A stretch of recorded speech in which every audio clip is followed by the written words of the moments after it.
Hoy vamos a abordar el tema del diagnóstico y tratamiento de las urgencias obstétricas. Soy Ikram Belleyo Belkacem, médico residente de tercer año.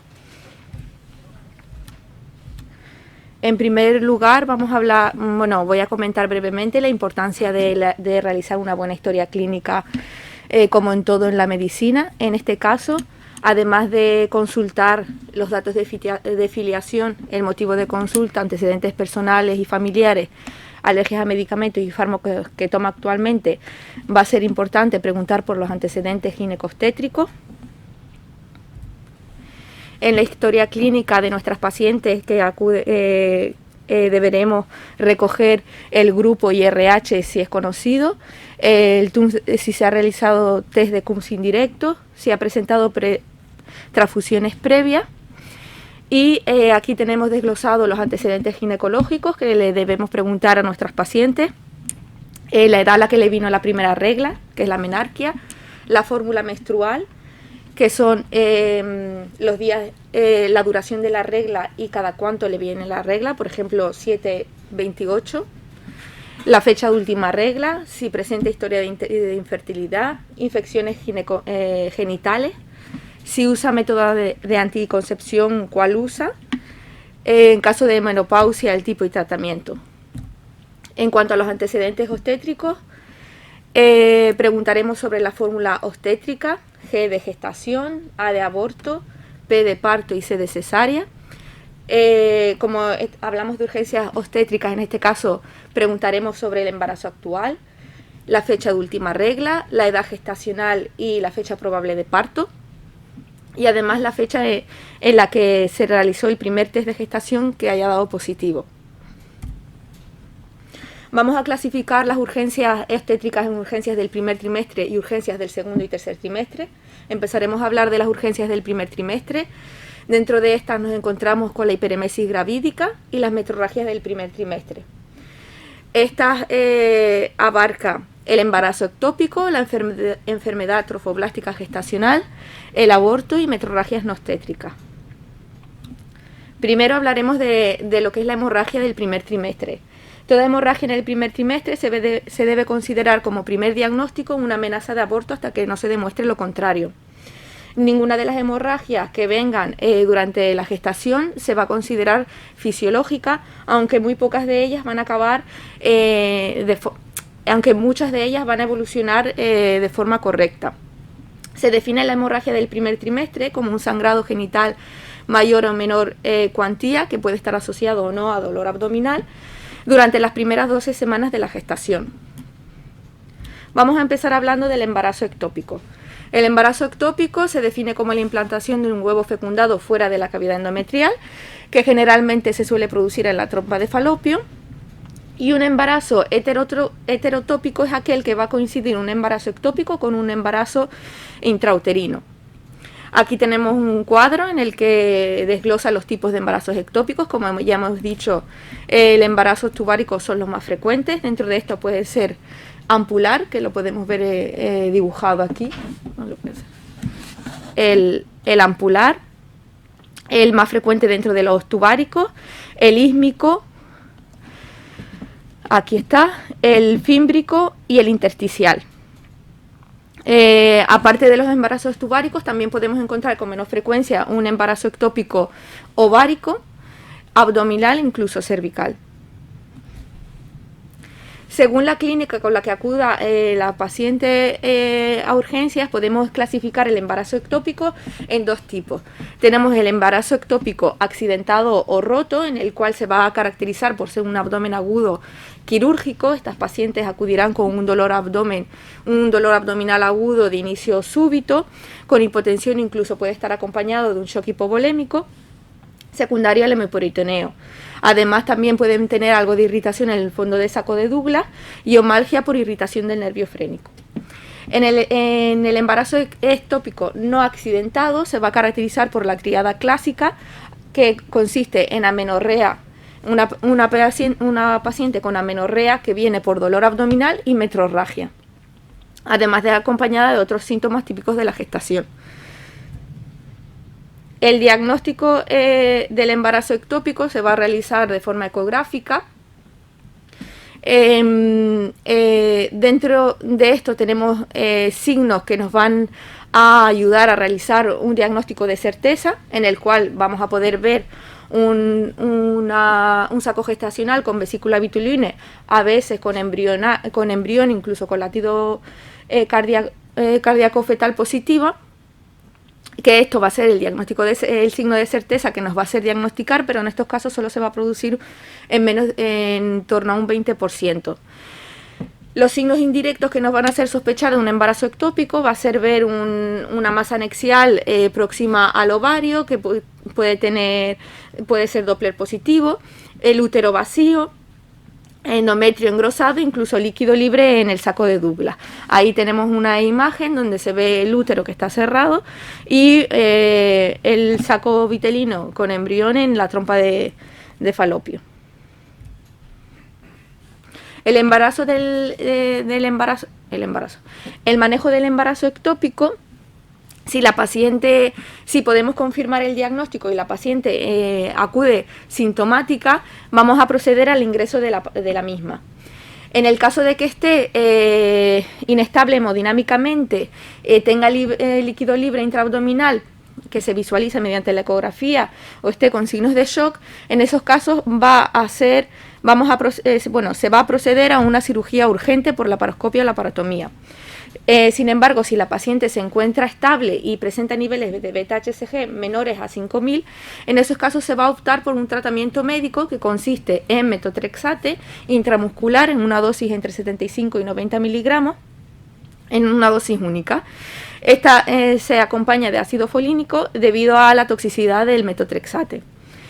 Se vuelve a citar a esta paciente que se ingresa, se le pone el tratamiento intramuscular, se deja unas horas en observación y en caso de que evolucione correctamente se le da el alta.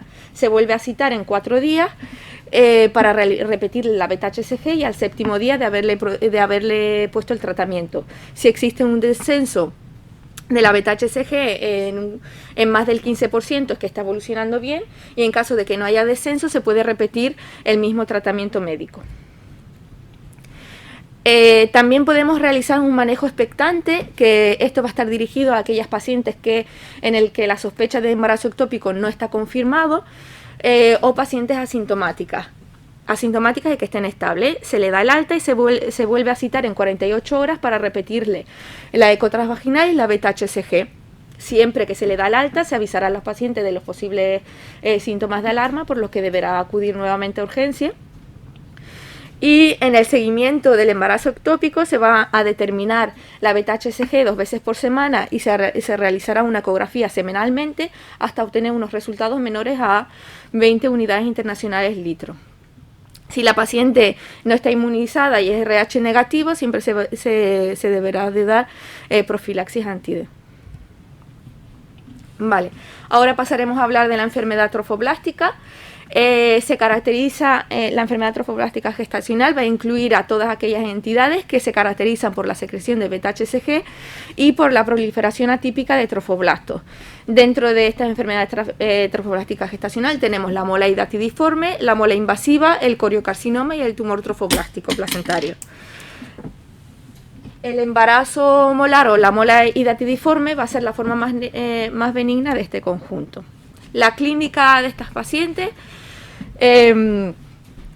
van a venir con una metrorragia en la mayoría de los casos, que se va a acompañar de dolor en hipogastrio e hidrorrea, que es expulsión de líquido. Que esta metrorragia va a estar acompañada con los síntomas típicos del embarazo, que son náuseas, vómitos e incluso pueden tener hiperemesis por el incremento de la beta-HCG. La preeclampsia de aparición precoz va a ser sugestivo de la enfermedad molar. En menor frecuencia se va a producir la expulsión de vesículas, que es un signo patognomónico, aunque tardío.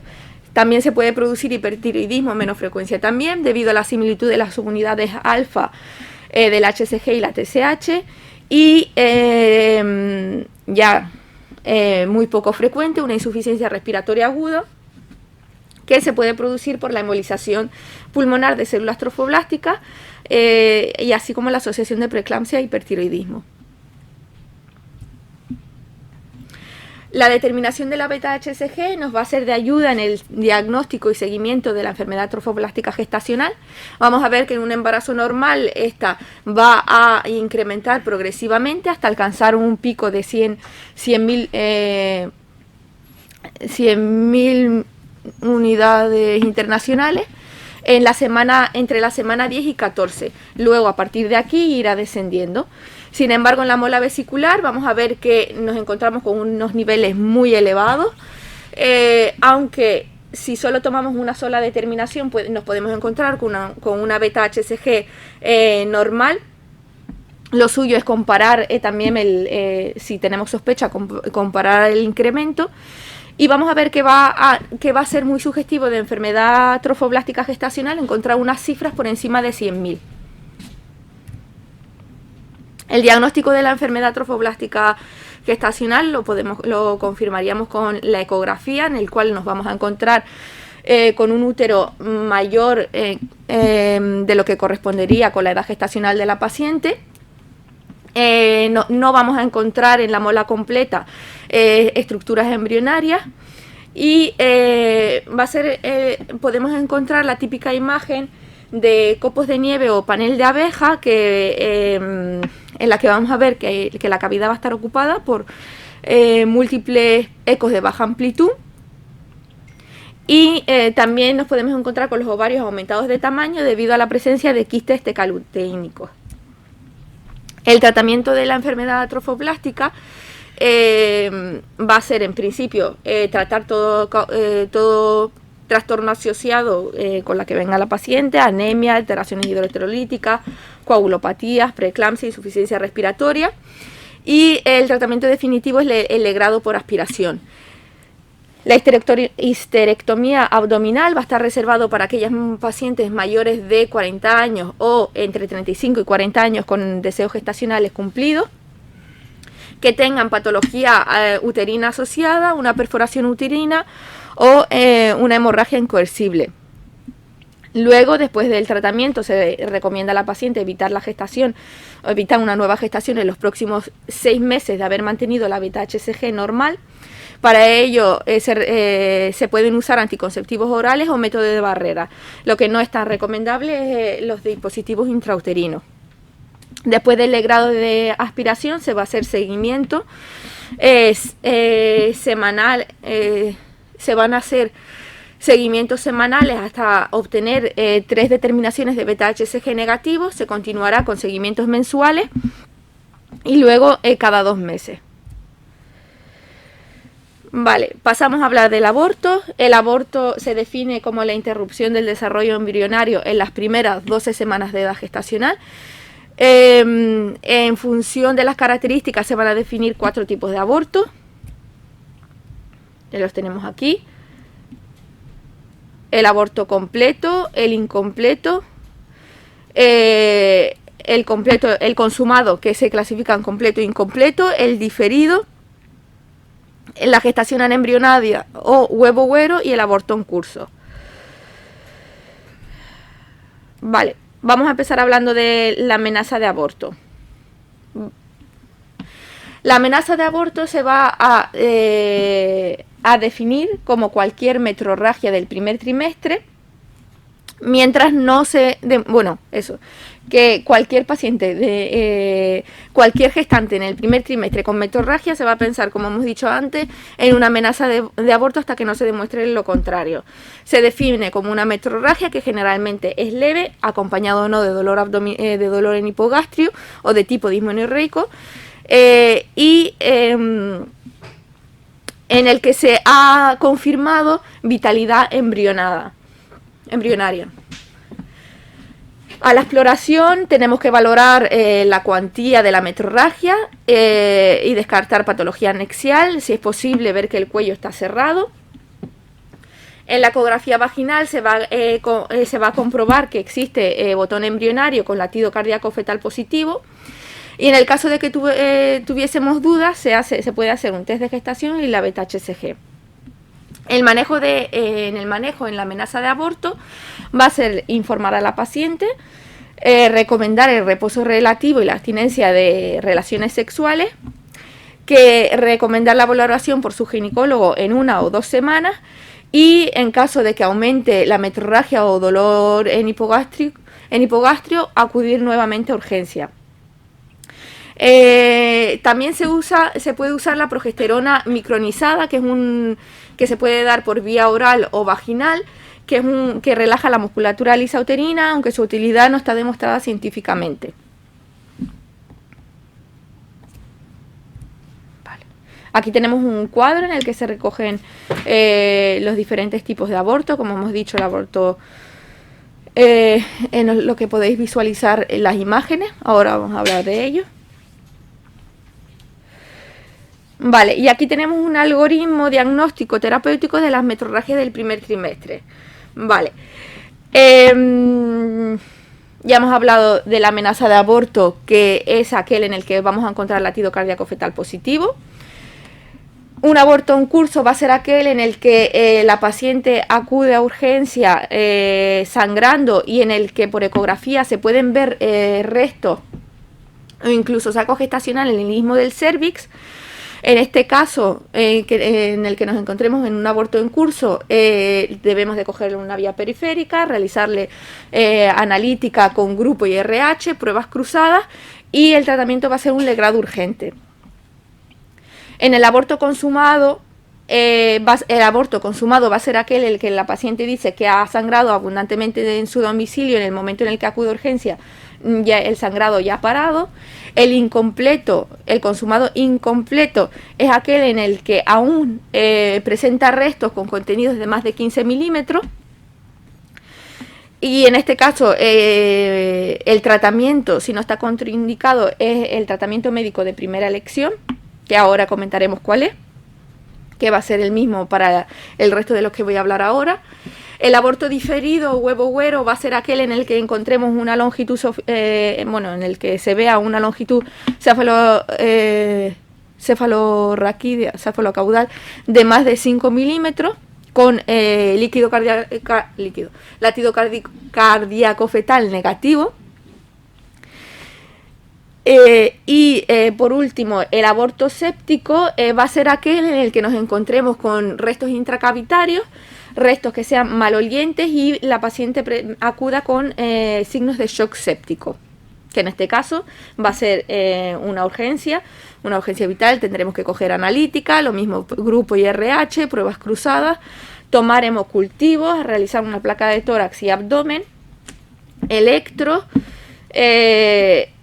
y sistemático de orina. El tratamiento médico del aborto espontáneo de primera elección va a estar dirigido al aborto diferido, al huevo güero y al aborto consumado incompleto, que consiste en prostaglandina E1.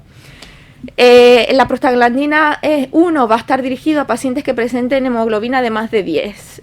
Si la hemoglobina es menos de 10, va a estar contraindicado. La paciente debería firmar el consentimiento informado, y consiste en aplicar una dosis de 800 microgramos vía vaginal. Se cita a los 7 días para realizarle una eco de control, analítica y exploración física. Si al 7º día vemos un fracaso del tratamiento médico y la paciente continúa con una hemoglobina por encima de 10, podemos ofrecer una segunda dosis del tratamiento, que va a ser la misma pauta. En caso de un aborto séptico, en el que dijimos que la paciente acude con shock séptico y restos malolientes, sospechamos, tomamos hemocultivos, cogemos la analítica y vamos a tratar con antibiótico empírico, que va a cubrir gram positivos, negativos y anaerobios. Que tenemos que una opción va a ser la ampicilina, 1 gramo cada 6 horas intravenoso, asociado a clindamicina, 900 miligramos cada 8 horas. Otra pauta también que se puede usar va a ser metronidazol y gentamicina. En caso de que exista alergia a beta-lactámicos, sustituiríamos y pondríamos eritromicina de 500 cada 8. Y una vez que la paciente se encuentre estabilizada, se va a proceder a realizar el legrado evacuador. Vale, ahora vamos a empezar a hablar de la hiperemesis gravídica, que era otra de las urgencias del primer trimestre. Se define como unos vómitos continuos e intensos en ausencia de causa orgánica que van a impedir la alimentación, ocasionando deshidratación y un trastorno metabólico de la gestante. Aquí tenemos que la clínica, como hemos comentado, vómitos inconcebibles con alteraciones metabólicas. La mujer gestante va a presentar pérdida de peso, además de deshidratación, taquicardia, hipotensión, oliguria, aliento con olor a acetona e ictericia de forma ocasional. En la analítica nos podemos encontrar la hiperemesis gravídica con hemoconcentración, en la bioquímica un aumento de la bilirrubina total con cetonemia, hipoproteinemia y disminución de los electrolitos, además de alcalosis metabólica, y en la orina vamos a encontrar un aumento de la densidad urinaria y la cetonuria. Los criterios de ingreso de una hiperemesis gravídica van a ser una acidosis progresiva con cuerpos cetónicos sanguíneos por encima de 200 miligramos 100.000, o que presente alcalosis metabólica descompensada, o una diuresis escasa por debajo de 750 mililitros día. Pero si no se cumple ninguno de estos criterios y la paciente se encuentra con mal estado general, aún así este va a ser un criterio de ingreso. Vale, el tratamiento farmacológico ambulatorio de la hiperemesis gravídica va a ser estos que se pueden dar por vía oral, el Cariban, un comprimido cada 8 horas, que es la combinación de piridoxina, que es vitamina B6, y doxilamina, la biodramina, con dicha pauta, y el primperam. En caso de que la paciente con hiperemesis gravídica cumpla criterios de ingreso, el tratamiento intrahospitalario va a consistir en control de la tensión y de la temperatura cada 12 horas, del balance de líquidos y el peso al menos una vez al día, una analítica con ionograma cada 24 horas, reposo relativo y dieta absoluta al menos 1 o 2 días, y sueroterapia, en el que vamos a combinar el suero fisiológico Ringer 1500 al día y glucosado al 10%, también otros 1500 al día. Reposición de electrolitos en caso de que sea necesario, con 10.000 equivalentes, de 10 a 20.000 equivalentes de potasio, de cloruro potásico en cada suero glucosado, y la medicación intravenosa, que tenemos como opciones la metoclopramida, el primperam intravenoso, el ondansetron, suplementos de tiamina, que es la vitamina B1, que se pueden dar durante 2 o 3 días. En caso de que con esta medicación no mejore, tenemos otra opción que son los corticoides, la metilprednisona de 16 miligramos cada 8 horas, que se puede dar tanto vía oral como intravenosa,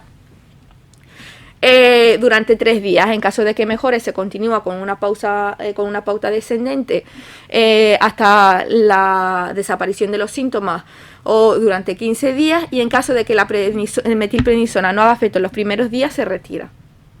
En los primeros 3 días se retira. Esto es un cuadro donde se recogen los medicamentos que se pueden usar para la hiperemesis, que más o menos los he nombrado por encima. Y ahora vamos a pasar a hablar de las urgencias del segundo y tercer trimestre. Entre ellos tenemos la metrorragia del segundo y tercer trimestre, la rotura prematura de membranas, la amenaza de parto pretérmino y la hipertensión arterial en gestación. Comenzaremos hablando de la metrorragia. Las causas principales de metrorragia del segundo y tercer trimestre son la placenta previa, un desprendimiento prematuro de placenta normoinserta y la vasa previa y rotura interina, que comenzaremos a definirlo a continuación. La placenta previa se puede clasificar en 4 tipos según la localización de la inserción o la ocupación del orificio cervical interno. Tenemos la completa, que lo obstruye totalmente, la parcial, que no total pero casi totalmente, la marginal, donde la inserción de la placenta es justo en el borde del orificio cervical interno, y la placenta previa de inserción baja. De forma simplificada se puede clasificar también en oclusivas, que no van a permitir el parto vaginal, que serían las 2 primeras, completa y la parcial, y la no oclusiva, que en este caso sí que se podría intentar por el parto vaginal, ¿no? La marginal y la de inserción baja. Vale. Es importante que tengamos en mente que toda gestante con hemorragia en el tercer trimestre, lo primero que debemos pensar es una placenta previa. Estos se van a presentar como una hemorragia genital de sangre brillante, roja, que no va a estar acompañada de dolor abdominal. La hemorragia va a comenzar de forma insidiosa o brusca, no van a haber contracciones uterinas. Estas pacientes a lo largo del embarazo han tenido varios episodios de hemorragia.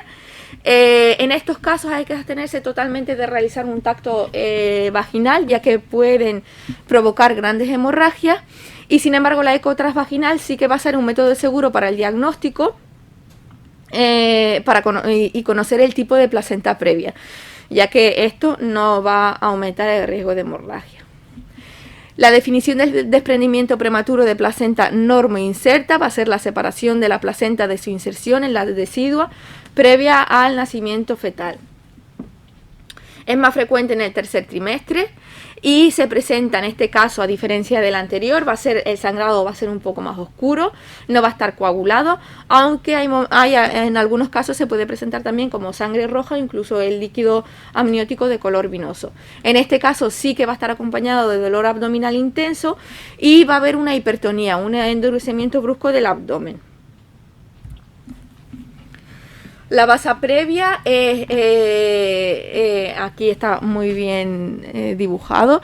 Va a ser la lesión de los vasos, ya sea en el momento del parto o por la presentación fetal o por la rotura por amniorexis espontánea artificial, que en estos casos se va a producir una hemorragia fetal que conlleva una elevada mortalidad perinatal de más del 75%. Hay ocasiones en las que se puede palpar el vaso o incluso se puede visualizar en el momento de la amnioscopia, y esto nos va a permitir el diagnóstico. Y ya por último tenemos la rotura uterina. La rotura uterina es la rotura de todo el espesor de la pared uterina, conlleva una mortalidad de hasta un 40% de la madre y un 50% del bebé. Las hemorragias suelen ser leves, pero estas pacientes van a venir con un estado general grave y un inicio brusco de la clínica. Hay veces en el que se puede palpar las partes fetales y a diferencia de la rotura uterina también tenemos la dehiscencia, que es la separación del miometrio en el sitio donde ha habido una cirugía previamente. Vale, esto ya hemos terminado con la metrorragia del segundo y tercer trimestre, y como otra urgencia del segundo y tercer trimestre es la rotura prematura de membrana. La rotura prematura de membranas consiste en una rotura espontánea de las membranas coriamnióticas antes de comenzar el parto. ¿Cómo lo podemos diagnosticar? Le damos un paño a la mujer gestante y ella nos los devuelve mojado, o en la especuloscopia pidiendo que haga valsalva o no hay salida de líquido amniótico. El pH vaginal en este caso va a ser alcalino. La prueba diagnóstica es el amnisure, que consiste en detectar una proteína que normalmente no está en zona vaginal, y mediante eco abdominal se va a ver un HILA disminuido, que lo normal es que esté entre 8 y 18, en estos casos sería menor de 8. En el caso de que se confirme una rotura prematura de membrana, se va a proceder al ingreso de estas pacientes para hacer ecografías de control, cardiotocografía, y tomamos cultivos, un urocultivo y cultivo vaginal rectal para la identificación del estreptococo del grupo B. Esto antes de hacer una desinfección vaginal. Vale, en caso de que tengamos un exudado vaginal rectal desconocido, el tratamiento va a consistir en ampicilina, 250 cada 6, vía intravenoso con eritromicina. Esto vía intravenosa, y se sigue con pauta oral hasta completar los 7 días con amoxicilina y eritromicina. Este tratamiento es la pauta más usada, ya que va a cubrir la mayoría de los bichos: el gram positivo, micoplasma, gardnerella vaginales y ureplasma urocultivo. En caso de alergias a penicilina se usan la eritromicina. Vale, en caso de que el exudado positivo para estreptococos el exudado sea positivo para el estreptococo, se va a usar la penicilina. Una dosis inicial de 5 millones que se va a continuar con 2,5 cada 4 horas hasta el momento del parto. Lo mismo, sea alergia a penicilina, usamos eritromicina. El manejo de la rotura prematura de membranas, en caso de que haya signos de infección, se finaliza la gestación con cobertura antibiótica de amplio espectro. Y en caso de que no haya infección, pues hay diferentes tipos de actuación según la edad gestacional, los que no voy a entrar ahora mismo. La corioamnionitis se va a diagnosticar en pacientes que presenten fiebre de más de 37,8, por el cual se haya descartado un foco extrauterino, y dos de los siguientes criterios: taquicardia materna, taquicardia fetal, dolor abdominal o secreción cervical purulenta, la PCR por encima de 3, leucocitosis de más de 15.000, amniocentesis con gram positivos, cultivo con gram, cultivo y glucosa por debajo de 14 miligramos. El tratamiento de la corioamnionitis, si tenemos un feto viable, se va a proceder a la finalización de la gestación. Se opta por el parto vaginal en caso de que se crea que la duración va a ser menor a 6 horas. Y se va a instaurar tratamiento antibiótico en las 2 horas antes de la extracción fetal. El tratamiento va a ser ampicilina IV más gentamicina, ampicilina 2 gramos IV más gentamicina 240 miligramos.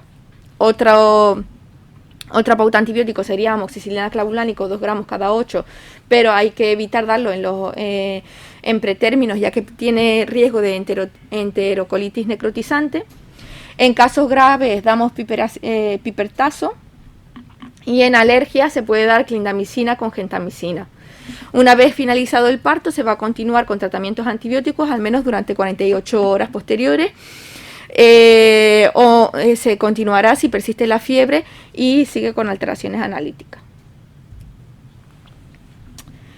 Vale, otra de las urgencias del segundo o tercer trimestre, la amenaza de parto pretérmino, que se define como la sensación de dinámica en gestantes con una edad gestacional entre la semana 23 y 37, en las que haya modificaciones del cuello. La dinámica uterina se va a definir como 4 o más contracciones dolorosas y palpables de al menos 30 segundos en 20 minutos. Y la modificación cervical se puede diagnosticar por ecografía, en el que se ve una longitud cervical menor a 25 milímetros, o hay modificación del test de Bishop, el borramiento cervical más la dilatación. El tratamiento de la amenaza de parto pretérmino, si las pacientes se encuentran entre la semana 24 y 34, optaremos por dar atosiban, que es para realizar la tocolisis, que consiste que nos va a ayudar al menos en retrasar el parto en las 24-48 horas para que nos dé tiempo a dar el tratamiento prenatal. Ahí tenemos las pautas. Además de la tosiban, se va a proceder a la maduración pulmonar fetal con corticoides, betametasona, y también vamos a dar sulfato de magnesio, que se usa para la neuroprotección fetal. Este se usa entre la semana 24 y la 32, en la que se ve un parto pretérmino inminente, ya que existe evidencia de que reduce el daño cerebral en los recién nacidos pretérminos. Y ya por último vamos a hablar de los estados hipertensivos del embarazo. Tensión arterial. La hipertensión se considera una tensión arterial sistólica por encima de 140 y diastólica por encima de 90 en 2 determinaciones separadas por 6 horas. La leve es aquella que está por debajo de 160 a 110, y la grave por encima de 160 a 110. La proteinuria se define como la presencia de más de 300 miligramos de proteína en orina de 24 horas o más de 30 miligramos decilitros en una muestra de orina, o si se hace la tirada reactiva más 1 de proteína. Vale, vamos, esto es para definir y quedarnos claros con lo que es cada cosa. La hipertensión crónica es la hipertensión que aparece antes de las 20 semanas, o si aparece después de las 20 semanas es que persiste después de 12 semanas tras el parto.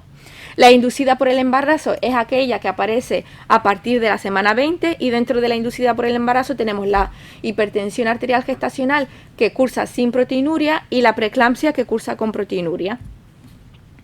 La preeclampsia sobreañadida a una hipertensión arterial crónica va a ser aquella en la que se produce, en la que ya tiene su hipertensión arterial, pero hay un aumento de la hipertensión, o aparece además proteinuria, o hay signos o síntomas de afectación multiorgánica. Esta preeclampsia sobreañadida a hipertensión arterial crónica va a conllevar un empeoramiento del pronóstico materno-fetal. Y la eclampsia se va a definir como convulsiones tipo tónico-clónicas generalizadas en una gestante con preeclampsia.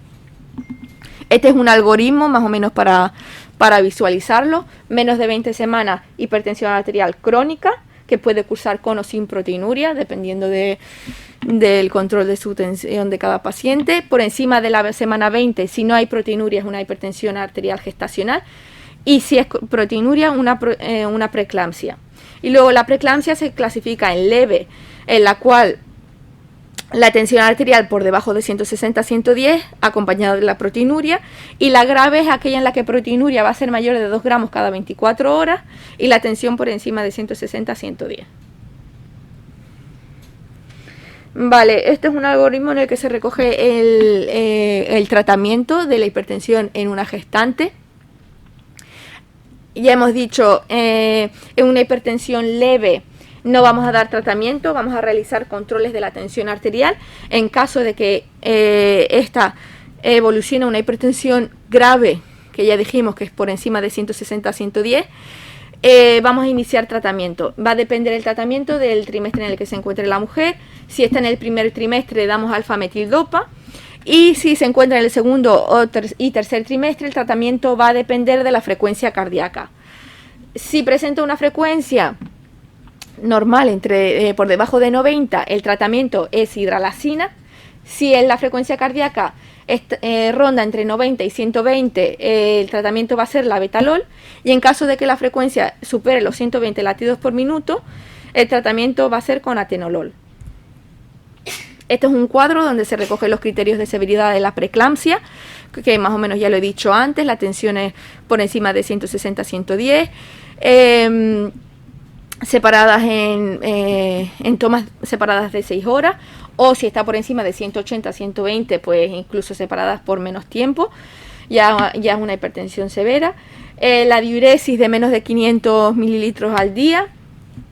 Y en el laboratorio, grave, en una preeclampsia será grave si hay una proteinuria por encima de 2 gramos, si la creatinina sérica está afectada por encima de 120, plaquetopenia, hemolisis, elevación de enzimas hepáticas y afectación del bienestar fetal. Vale, el síndrome de HELLP se define a una variante de la preeclampsia grave, es decir, gestante que viene con hipertensión más proteinuria, que además acude con una clínica de dolor en epigastrio o en hipogastrio derecho, acompañado de náuseas y vómitos, incluso pueden acompañarse de ictericia y hemorragia gastrointestinal.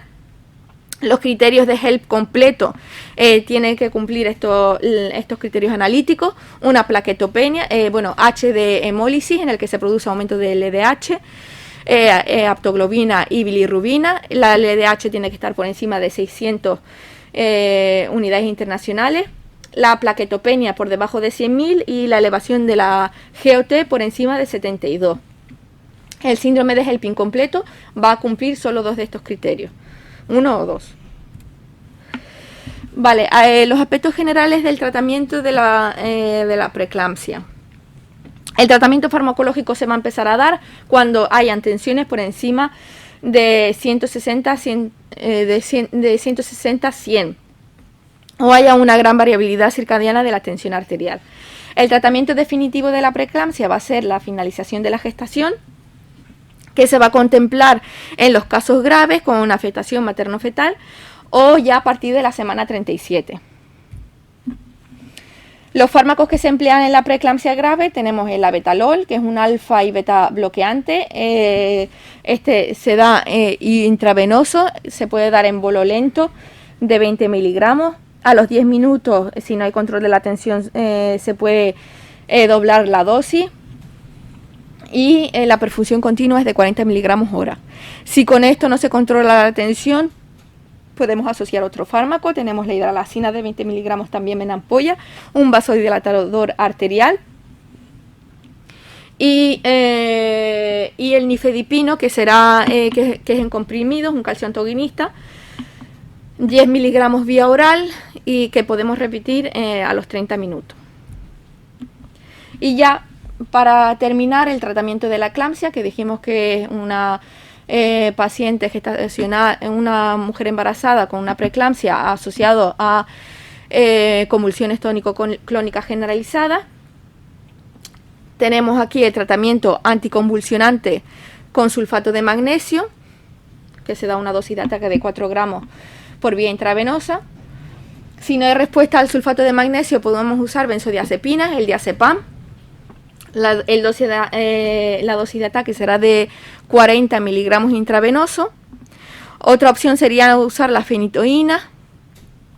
Y si las medidas anteriores, el sulfato de magnesio, las benzodiazepinas, la fenitoína fracasan, podemos usar barbitúricos de acción corta o en el caso necesario, pues la intubación de la paciente. El tratamiento hipotensor va a ser el descrito anteriormente para la preeclampsia. Y como dije previamente, la finalización del embarazo va a ser el tratamiento definitivo, aunque en este caso se realizará dentro de las primeras 48 horas de la posconvulsión con la mayor urgencia posible, siempre habiendo estabilizado a la paciente.